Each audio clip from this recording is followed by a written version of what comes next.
Welcome to Guide Guru. We hope this video helps. You're starting inside the Gmail app because this ties your contact to Google directly. Tap your profile photo, then manage your Google account. Go to Personal Info. You do this now to reach the exact field where phone number's live.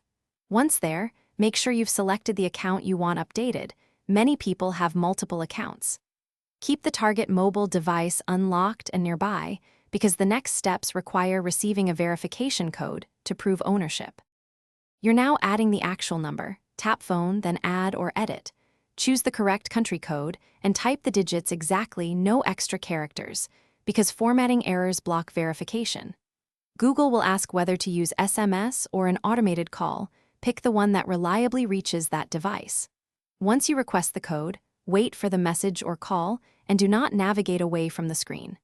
This step links a recovery and security channel to your account, which helps with account. Enter the verification code you received and tap Verify. This completes the binding of the number to your account. Once verified, you can mark it as a recovery option or enable two-step verification. Make sure to review privacy settings so visibility matches your preference.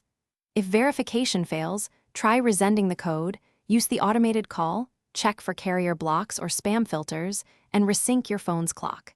If problems persist, clear the Gmail app cache or try adding the number from a browser as a workaround. Thanks for watching. Consider subscribing if we helped you today.